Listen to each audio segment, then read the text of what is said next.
I'm going to hand off now to Andrea Hansel, who will be speaking with David this evening. So Andrea, thank you so much for joining us, and please unmute yourself and take over. Okay. I'd like to welcome David Goodrich, who I met through a class at the Writers Center a number of years ago, and we've been in a writing group together ever since, and that's another plug for the Writers Center. You make good connections. Dave worked at the National Oceanic and Atmospheric Administration in Silver Spring, and he has served as the director of the UN Global Climate Observing System in Geneva, Switzerland.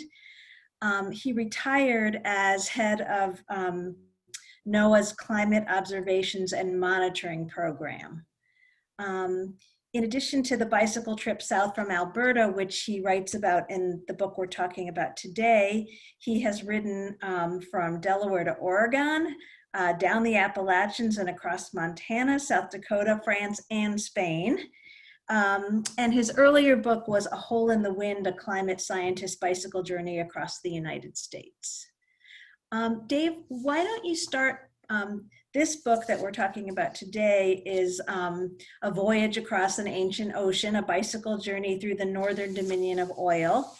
And why don't you start by telling us a little bit about the book? And I know you want to do some readings from the book. Sure, thanks very much, Andy.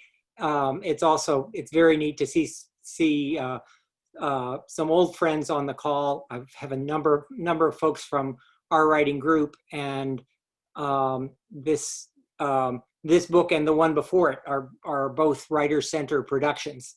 And also on the call is Margaret Melanie, who is the director of the Writers Center, and a number of folks who are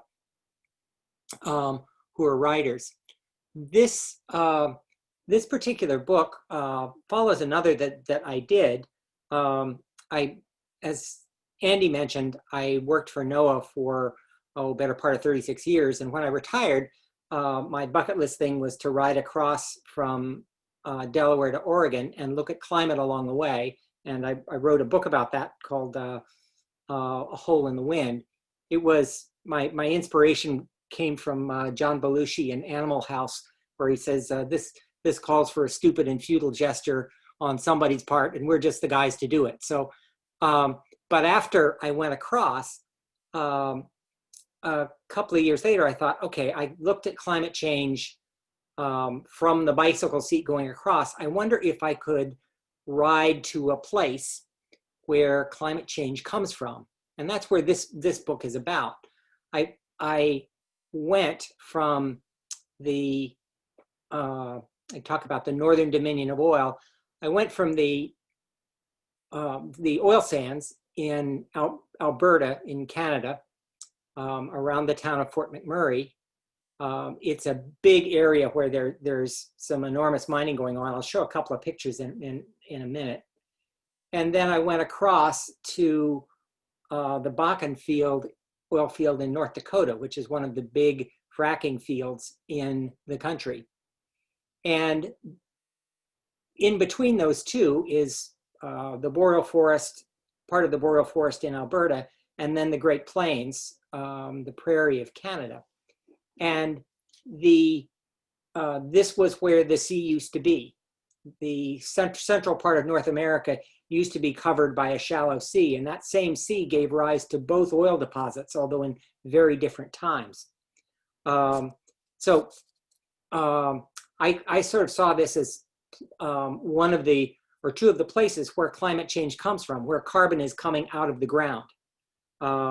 It's clear that the planet is warming and doing so at an increasing rate, and that human activity, in particular the combustion of fossil fuels, such as those that come out of the Bakken and out of the oil sands, are the principal cause of this warming, and also of the increasing fires that we're seeing, especially now in California. And I'll show a couple of pictures of that in a second. So Also, the oil sands or the tar sands are the principal source region for the Keystone XL pipeline, which has been roiling the politics of the US and of Canada for the better part of 15 years now. So it's like, okay, can I go to where that comes from? So, and also I'd be riding through the forest, and I thought if there's a tagline to the project, I wanted to bear witness and hopefully not witness bears. So a couple of photographs. I'm going to switch over to screen sharing for a couple of pictures before the readings. Let's see here. Okay, so that's is the book cover, and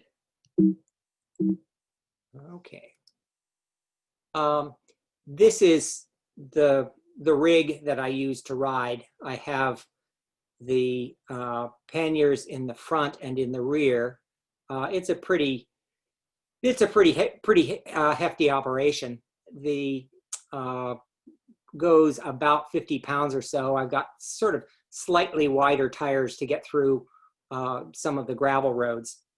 The actual route came from the oil sands. The tar sands are all around here in Fort McMurray, northern Alberta.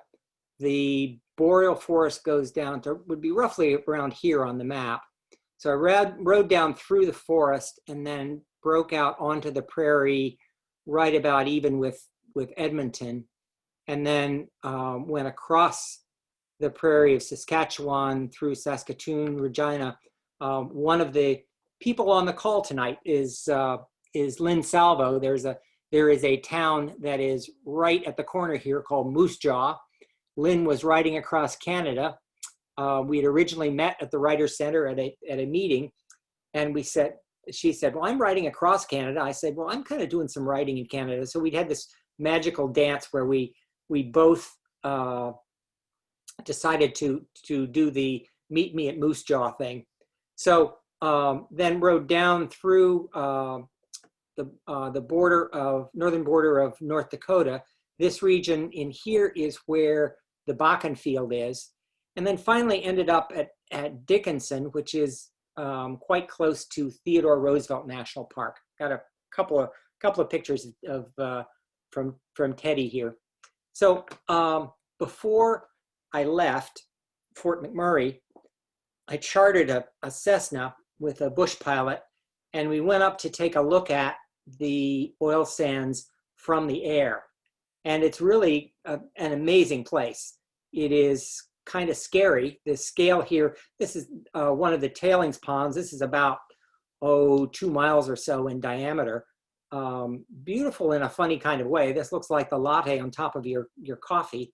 To dig out the oil sands basically requires that to get the oil out of the sands, you have to treat it with hot water and chemicals so that the oil, more properly the bitumen, can flow. And then you got to do something with that water that you've treated it with. Basically, it has to settle out for a couple of years.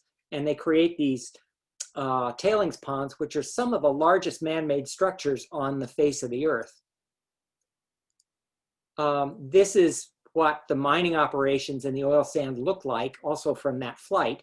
These look like little things from a distance. These are the largest dump trucks on the planet. They are hauling the oil sands from the mine face to where the processing takes place. And you can see basically oil-soaked puddles. This is, it's quite a place. It is quite a place. I want to stop for a second. One of the things about this area, about Fort McMurray, is that the worst natural disaster, or the first worst insured disaster in Canadian history, happened right there. There was a fire outside of Fort McMurray in 2016. I was there 2 years afterwards. And the it was quite a battle to save the city. A fair amount of the city got burned. So I want a little reading here.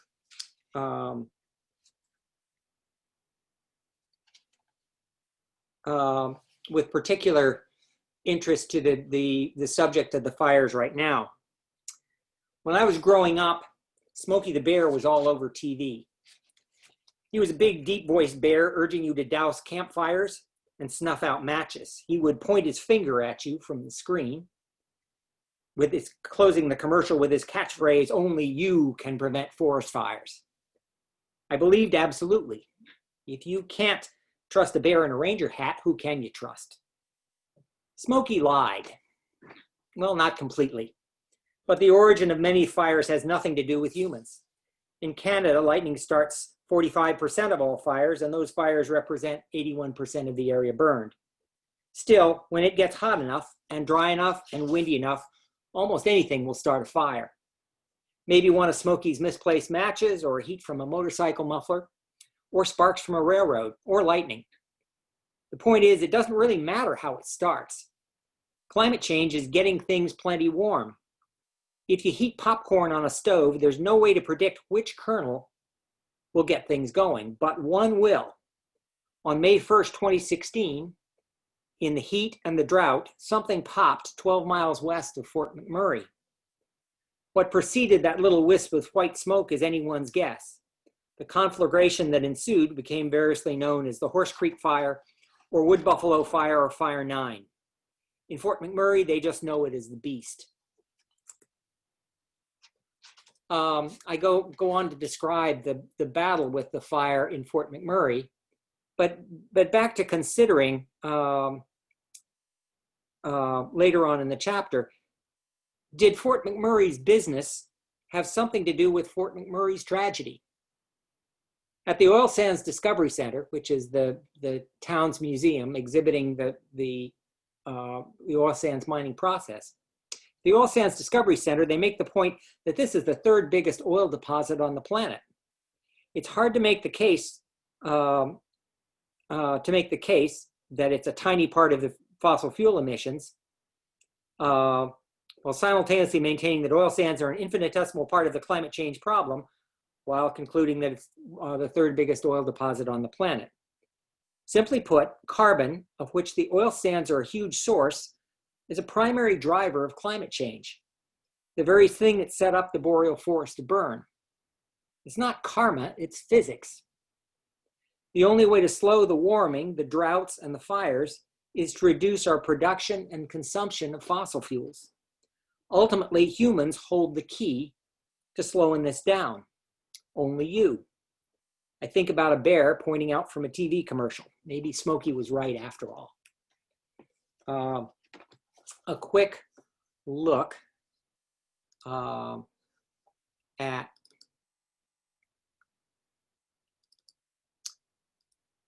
This Was the Beast.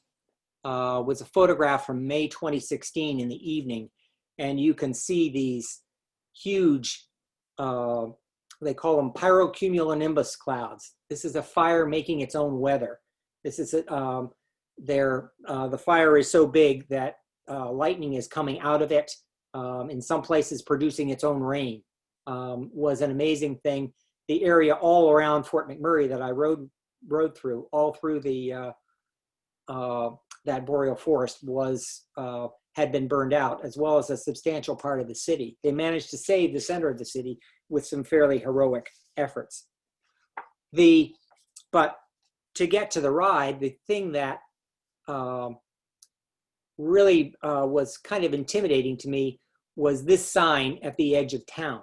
First of all, you can see in the distance, the forest is all burned around Fort McMurray. But this was the sign at the edge of town: no gas or services next 200 kilometers.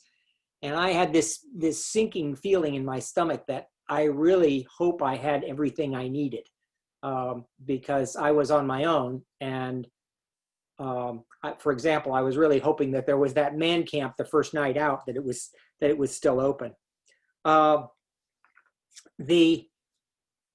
One of the things that was remarkable to me writing solo was the kindness of some of the people I met.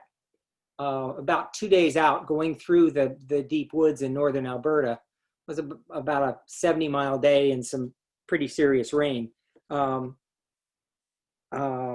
Wanted to give you a passage of something remarkable along the way. Thunderheads began to build from the west as I started into 15 miles of steady climbing. I tried to outrun a particularly dark cloud. I kept looking over my shoulder, watching the ragged squall line close on me. In minutes, it was crackling right over my head, lightning rippling through the sky. The bike was the only metal around, so I got away from it and sat down low in the rough stubble of the roadside grass. Looking into the distance, the forest seemed to be out of focus. Rather, it was blurred behind the gray edge of the rain front moving ominously up the road. I zipped my jacket up to my chin and braced as the sheets of water swept over me. Drenched again, I began to shake. The rain started to bounce. I pulled my knees into my chest to stay warm, shivering, watching as ice pellets gathered in the folds of my rain pants. Then a different noise. I turned my head to the sound of crunching gravel. In the middle of the tempest, an SUV pulled up and its window rolled down. A crust of ice remained where the bottom of the window had been. The driver, a young mom, leaned over her elementary school-age daughter in the front seat. "Do you want a place to warm up?" she shouted. "I'm pretty wet," I yelled between the lightning flashes. "That's fine, come on in," she turned to the girl. "Okay, into the back seat, quick now." The girl squeezed between the seats, not pleased to be shoehorned between her two little brothers. Outside, I shook off like a spaniel and opened the door and got in. I got my first good look at my savior. She had short blonde hair and tiny stud earrings, too small for an infant to grab. She was in crowd control mode. "Stop kicking the seat," she growled at her daughter. "That's because he was kicking me," was the response. Mom shot a look and then turned to me. "Are you the cyclist who rode down from Fort McMurray?" "How did you know?" "There's a grapevine here. A friend at the settlement told me that's about some guy riding who didn't look local. I was driving right through this mess when I saw you. I'm Jesse." She offered me coffee from a thermos. I'm very picky about my coffee. Cream and just the tiniest bit of sugar. Hope it's okay. It was the best I ever had. We talked for a while about various things. At the end of it, I muttered something incoherent, but I was mostly focused on the wonderful stream of warmth coming out of the heater vent. The kids were getting restless. "Past their nap time," Jessie said. I could see she was looking around, trying to give me something to help me on my way. Then she reached down and gave me just what you'd expect from a mom with a van full of kids. A juice box. The sky was clearing as they drove away. Further down the road in the town of Spedden, at the end of the day, 70 miles, I pulled into the Northern Lights truck stop and fast gas at twilight. Strung out on the side of the convenience store were the first motel rooms for 70 miles. Utterly exhausted, I went to pay at the counter. 3 people were behind me as I suddenly realized that I couldn't find my wallet in the bag I'd brought in. I desperately pawed through the bag, mumbling, "I'm sorry, I'm having trouble. I have to go out and look out on the bike." The attendant gave me a condescending look. "Is that it?" She pointed to my wallet on the shelf at eye level where I'd put it. In the room, after shower, I had wet clothes hanging to dry from every possible hook and corner and angle in the room. The ubiquitous convenience store sandwich was warming in the microwave. It was a lonely place and the road had taken a lot out of me. Though I hardly realized it, at the Northern Lights I was on the border, the southern frontier of the boreal forest, ready to break out onto the prairie. Many hundreds of miles remained, but none so remote as what I just passed through. I feasted on the cheap sandwich and reveled in the shelter. And on the desk sat a juice box to remind me that the afternoon's act of grace actually happened. So just a couple of pictures before we get to questions and things. Some of these that got into the book, some not. This was one of the places that I got to stay at, just crossing the border into Fortuna, North Dakota. And I'd read about this place. This is called the Old School, or the Old School Center, as you can see. And it's an abandoned elementary school that they turned into a motel and bar. And as you can see, the bar's name, of course, is the Teacher's Lounge. This was on the way into Williston after, it's about 800 miles down the road from Fort McMurray. Then after I'd gotten here, this was actually, had gotten pretty warm. It was in the mid 90s this day. And my introduction to the Bakken field was this picture. I mean, you can sort of see the heat shimmering off the road, and also see the heat shimmering off of, I think there are about half a dozen oil flares here. These are all oil wells where gas, methane, is released as a byproduct, and it's just being burned off. For me, I was coming in the heat through this town called Bone Trail, and seeing the oil flares on the horizon, it's like, okay, here we are. And I was thinking, this is a bit like Mordor.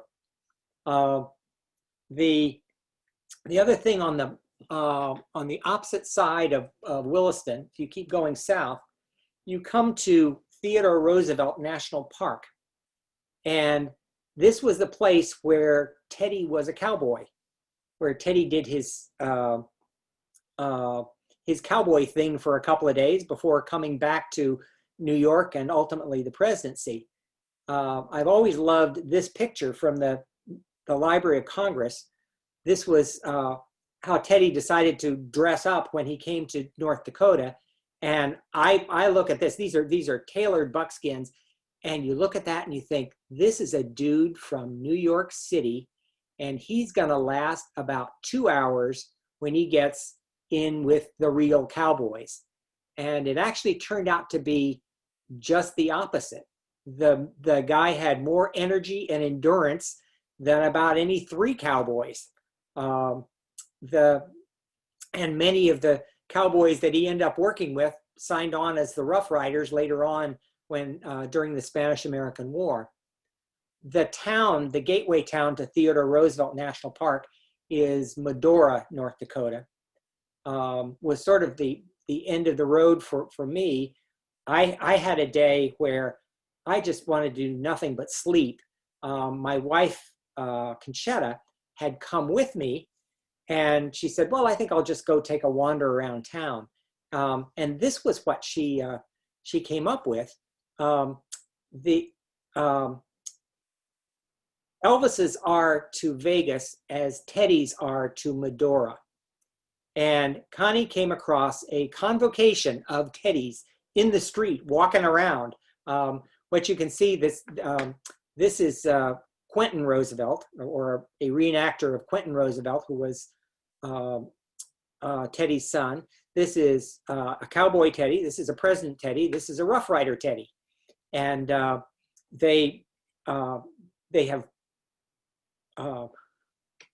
displays in town in Medora, and it's really quite a place.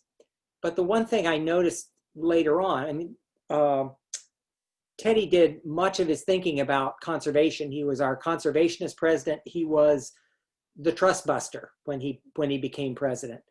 And one of the places that he learned most about the conservation, he started writing at a place called Elkhorn Ranch. And if you look at where Elkhorn Ranch is now, this is the last picture I have. This is the Little Missouri River, a Google satellite view. And Elkhorn Ranch is just foundations now. But it is part of the national park, but all around it, in every direction, you have drill pads. These little telltale squares are drill pads completely surrounding Elkhorn Ranch. In my own mind, Teddy's surrounded. Back in the day, when Teddy was president, the trusts that he broke up, 2 of the major ones were J.P. Morgan's Northern Securities, the banking trust, and John D. Rockefeller's Standard Oil. Well, if you look today, the biggest financier of oil and gas development globally is J.P. Morgan Chase. And the biggest oil driller in the world is ExxonMobil, which is basically parts of the breakup of Standard Oil. It's almost like the trusts that Teddy broke up have come back together 100 years and change later. And what I feel like is he did battle with these folks a long time ago. And with energy, he managed to change the course of American history. And I believe that we can do the same sort of thing now. So with that, maybe enough readings and photographs. I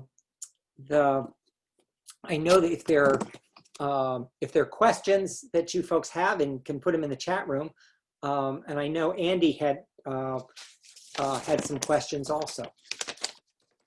Okay. And, you know, I've seen you do a few book talks where people asked you questions about bicycling and climate change. And I'm sure people who are watching will have some of those questions. But this is the Writer Center, and I know you as a writer. And so I wanted to ask you some questions specifically about the writing of this book. In your prologue, you say that things look different from a bicycle seat. And I wonder if you could elaborate on that, more specifically on how being on a bike helped you write this book in a way that differed from what you might have written sitting on your laptop doing research here in Maryland. What did you see from that bicycle seat? I mean, one of the things that you can always do sitting at the computer any place is to look at all of the roads. You can see them from the ground with Google Street View, but what you can't do is see the people. And when you're writing, particularly when you're writing on your own, when you're solo, you are singularly approachable. People will talk to you, and even if you're in a place where you're not necessarily, can sit next to somebody on a bar stool or anything, you can still watch. There was a quote that I ran across about staring, that stare, pry, listen, eavesdrop. You only go through life once. And I learned a lot just from the staring. I also had cases up in Fort McMurray. There was a guy, Brian, who worked on grew up in Fort McMurray, worked as a power engineer in the oil fields. And he said, why don't you get in my, come on in my pickup truck, I'll take you around the oil sands. And it's like, yes, absolutely. And you just get a different sense for this is the people's livelihood. And you can never get that just by sitting either at a screen from a scientist perspective or just mapping out a route. And that was one of the other questions I had for you. You described these people in detail, and they mostly sound very delightful until the topic turns to climate change. And then you have many people who say, well, we've always had climate change, or some of them just called it weather. They didn't even want to call it climate change. And somehow you were able, both in talking with them at the time and in describing them in the book, to empathize with them and to remember that their livelihoods depended on the extraction of fossil fuels. I don't hear that you once in the book getting dogmatic or arguing with them, as I would have been tempted to. And I know that you're someone who you've dedicated much of your life to cataloging and fighting climate change. So was this difficult for you to talk with these people, see what they were doing, and just remain cheerful. Well, I think sometimes it's too much to expect that you're going to talk to someone and change their point of view. And this reaction that I heard more than once is climate's always changed, sort of told me, all right, if I'm going to talk about this, the word climate is a loaded word, for better or for worse. It's easier to talk to people and say, what's changed? And almost everybody from, the mayor of Mexico Beach on the Gulf of Mexico, to folks in California, to folks in the Chesapeake Bay, not far from here, everybody knows that something about their life is changing that is associated with climate. So it's like, okay, you tell me, how's the weather changed? What can you grow now that you couldn't grow? What can't you grow in your garden anymore? Things like that. There's also, there is a certain, I neglected to, I didn't want to get into too many arguments because I do have in the situation where I've got, thousands of large pieces of steel going by 2 feet from my elbow. And I never had anybody that meant me harm, but it's still, it's kind of like, I just assume right out of here on good terms with whomever I was just talking with.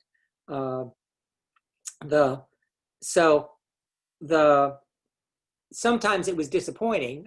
Once when I was riding across, not on this ride, but in Indiana, I overheard some people saying, "Oh yeah, that's all that climate stuff. You can get yourself a good government grant, and you're in Fat City." And it's like, okay, I've been there. I know this place. I know that's a load, and I know you're getting this from talk radio, and I pretty much bit clear through my tongue and said, okay, I'll listen, and we'll go from there. Mm-hmm. When you set out on this journey, you were planning to write a book. And do you think that made you notice details in a different way than you would have if you were just taking a bike ride? And also, did you take extensive notes or keep a journal along the way? For all of my bike rides, I keep a journal. I knew I was thinking about writing a book, and that the most important thing is when you sit down to write, that you can put yourself in the place where you were. And so each night at the end of the ride, I would sit down with a laptop, kind of collect the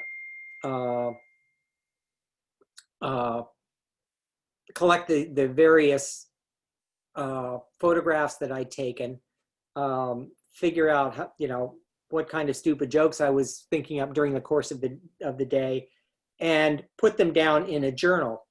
And I could almost see the outlines of the book, but there's also, when you get a chance to sit back, do some research about what you've seen, that's really where the book comes from.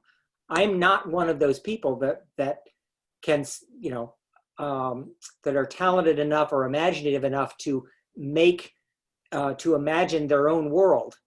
I'm pretty much, I have to look at what I see and try and make sense of that if I can, or make fun of it if I can't. But I think that having the journal was critical for me in getting back to this place that I was. Mm-hmm. Your book weaves together two stories, a story about climate change and the role of the fossil fuel industry, and then the travel story of you on your bike trying to avoid bears and lightning storms in the boreal forest. In writing the book, how did you strive to balance these two threads of your story, and what were the challenges of that? I think sometimes the climate story can be, can be kind of bleak. And I mean, not, I don't put that as hopeless, but I also wanted to combine it with sort of the journey story. I mean, the classic story in fiction is a stranger rides into town. And so I was kind of thinking of this before I started the book as kind of being like, knight errant, that I'm riding my X-Wing fighter into the Death Star, except at 12 miles an hour, So I wanted to get the reader as close as I could to where I was and what the how it goes to state of mind. And if I can sort of flip back and forth between what I was seeing about the oil industry and what and the climate implications of what I was seeing, then the story would go a little easier. I think also one of the things I learned from Writers Center and from a lot of the folks in the writers group who are even on this call is the whole craft of writing, that I wanted to make sure that each story or each chapter had a story arc to it. And I kind of thought of it as like gymnastics. You know where you launch from on the particular chapter, and you have to know how you do some stuff in the air, and you have to know how you land. And I took a workshop with the writer Rick Bass, and he said, yes, your first sentence needs to be the second best sentence you've got in that story, and the best one is at the end. So you think about, okay, how do I get from here to there? How do I map it out? How do I make it an arc? How do I make it so that the story moves in different and unpredictable directions? And sometimes that just sort of naturally happens along the ride. Yeah, which brings me to my question about your details. You're really skilled at pulling out details that show us what a place is like, what a person is like, or examples that illustrate your points about climate change. I was struck by your description of migrating ducks becoming lumps on the surface of the tailing ponds after they were being poisoned by chemical wastes, or your image of the 2 charred trees framing the Oil Sands Discovery Center at Fort McMurray. And I'm wondering, when you look back at the ride, what specific visual images stand out for you the most? What was the most memorable in terms of what you saw along the way? Like, I tried to show a couple of those earlier on. I think one of the original motivations for writing the book was a cycling friend of mine loaned me a copy of a book by Edward Burtynsky, this giant picture book called Oil. And what Burtynsky does is he takes pictures of kind of industrial and post-industrial landscapes. It's pretty spectacular. He had a show about the ship breakers in Pakistan, how the ships get basically dragged up onto the beach and carved up by this amazing industry. And he had pictures of the oil sands, and I thought, I could go there. And from those images from Burtynsky, it's like, okay, I'm gonna go up in the airplane. You saw the latte pond, the scale of the whole scale of this operation is breathtaking. There are places where they've knocked, where they have the trees piled up from where they scraped the forest off so that they could get at the oil sands. So those definitely stuck with me. Of course, my favorite is my picture of Connie with the teddies. I mean, It's like, you did what while I was asleep? And there are also just some images of people in the prairie that in a lot of ways are the stewards of the prairie, the people that in a pretty lonely landscape are keeping things going.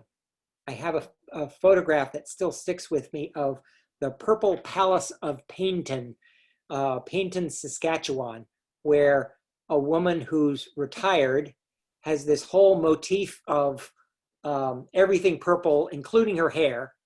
And she has a coffee shop, antique shop, that is sort of the hub of this little town along the grain lines. And I just kind of wandered in because I was looking for a place out of the rain. And, you know, this is completely verboten in the era of COVID, but, you know, I walk in and then, you know, kind of peel off my jacket and she gives me a big hug. It's like, okay, this works. So those were the images that stick with me. One other one, when I went to Williston, there was a big town fair that they were having that weekend, and I had read about these wireline operators in the hydraulic fracturing, the fracking industry, very specialized group of people that send coil tubing down the fracking. It's a real skill. And there was a group, the Samoans, that had basically had cornered the market on this. And in between watching this country music, I was looking next to me and there are these giant people. The Samoans, one of them has a baby he's carrying around. And it realized, oh yeah, there are people that they come here. This is a place they come to make their living. And the image of the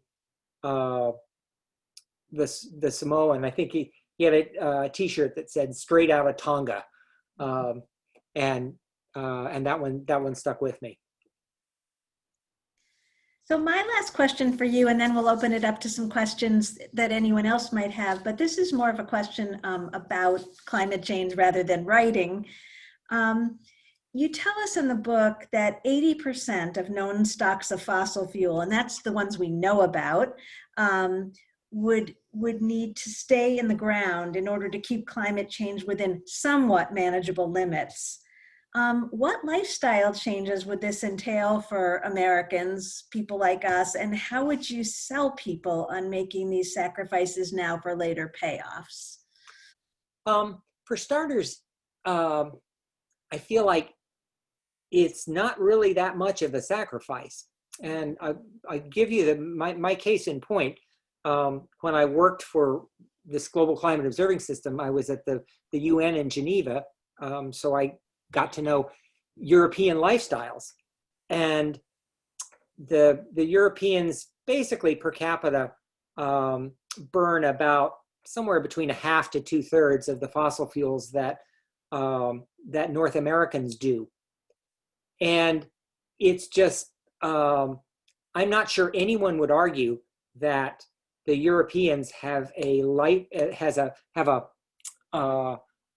standard of living that is below ours. I think that it's also more and more possible to live without cars or without multiple cars. I know that our kids, all grown up and out, up until the time that they had kids come along, we're all living without cars. And I think that's more and more how younger people are realizing how this goes. And that more and more what you're going to see is our electric cars. You know, Tesla's out ahead, but every major auto manufacturer has got electric cars in the pipeline. This is the direction things are headed. And the idea that, okay, we can, maybe we can get to the point where we can gas up our cars from our roof. And it's different. We are surprised. We surprised at how fast the economy can change. There's a photograph that I cite from one of the clean energy entrepreneurs, where he has a photograph of New York in Easter Sunday 1900, and it's like, okay, find the car in this picture. It's like there is one, but it's all horses and carriages and buggies. And then he has a photograph Easter Sunday from 1912, and it's find the horse. Okay, so it is possible for the system to change very rapidly on the timescales that we need to avoid the worst of climate change. There are certainly some things about climate change that are baked into the system, but the economic system of how we use fossil fuels is, can move faster than we think. Mm-hmm. Thank you. Want to ask Zach whether he got any questions from the group. I've got a few people sent them to me personally that I can read. Did you get any questions, Zach? No, one just popped up right now, but do you want me to do that one real quick while Yeah. you go through the personal ones? And then, Yes. So from Lido, I'm a retired teacher in San Francisco and supporting efforts to get our pension funds out of the fossil fuel industry. What role do you think divestment campaigns can play in addressing the climate crisis? I've actually been working on divestment campaigns for quite a while. I'm with the local Montgomery County, Maryland chapter of 350.org, which is the group that Bill McKibben founded. And the actual pressure to divest, I think, has had a major impact on the fossil fuel industry, generally speaking. For starters, you can say that keeping money in fossil fuels is a way to be doing poorly by doing bad. The price of a barrel of oil has gone from well above $100 back in 2010 to was actually in negative territory earlier this year, and now is somewhere in the $30, which is $30 a barrel, which is not economical to do a fracked oil well. So, and if you noticed last week, I believe it was, ExxonMobil dropped out of the Dow Jones Industrials. There has been such a precipitous drop in the price of oil that suddenly the oil and gas industry is nowhere near as powerful as it used to be. Now, the history of oil and gas is a boom and bust industry, and we may yet see another spike in the price of oil. But the fact that that oil and gas industry is losing its social license because of divestment campaigns means that it becomes harder and harder to do things like build new pipelines. They have had a very hard time with Keystone XL. The Dakota Access Pipeline was built despite the protests on the Standing Rock Reservation, but boy, it sure cost them a lot more than they thought it was going to. And even now in Canada, the other big pipeline coming out of the tar sands, the one going west, the Trans Mountain, is still wrapped up in court fights. So there's the divestment campaigns have made a difference. Zach, I think you got one more question in there. Yes. Yeah. From Jane, by coincidence, I'm in the middle of Blowout by Rachel Maddow. I was shocked to learn that oil companies sought to link up with the federal government to use nuclear testing to drive oil out of the shale. What was the craziest thing you learned about the industry during your research and travels? Yeah, that I think this was back in the 70s. when it was kind of trying to prove that the magic of nuclear power, they actually had a trial operation where they lit off an atomic bomb in New Mexico, and because they thought, okay, it's going to pulverize the shale and it's going to release all of this natural gas, and it worked. It did, except the gas was all radioactive, and it didn't work so well. I think what's, to me, the craziest thing is the publicity campaigns that I see on TV back and forth. It's kind of like, if you didn't know any better, you'd think the oil companies were all about saving butterflies and growing algae, and it's like, and not about massive new projects of bringing new carbon into the atmosphere. There is a real disconnect between what they are doing and the public face that they put on things. And I guess we can close. I can put together the two questions that were sent to me by people. One was from your co-bike rider, Lynn, wanting to know how you went about turning blog posts into a book. And the other question was about, as you wrote the book, what was the main point you were trying to convey? What was your goal? I guess the last one first. I wanted to convey that it's not that the climate issue is not a hopeless thing. The people that bother me the most are not the climate deniers. It's the people that sort of say, throw up your hands and let's have another beer. There are historical analogs and precedents to how people have taken on large corporations, and even the same corporations that Teddy Roosevelt was after. And it is not by any means a hopeless thing. And but as far as the process of putting it together, it's a lot of going back to where I was in that blog, and then thinking, what is the story that comes out of it? I mean, humans are wired for story. We will make up a story if there isn't, whether there's one there or not. Witness conspiracy theories. You take 2 points. Ted Cruz's dad was near Dallas. JFK was shot in Dallas. There must be a connection. There's a story there. I think about what the story is from that particular day or that particular couple of days that I can put together, and then try to put myself back on the bike. What was I seeing?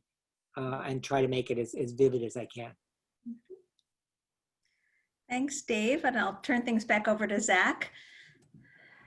All right, well, thank you all so much for coming out. I'm posting the Writers Center website, so if you need something to do as you drift off to sleep tonight, please go to the website and see what we have coming up in terms of workshops and events.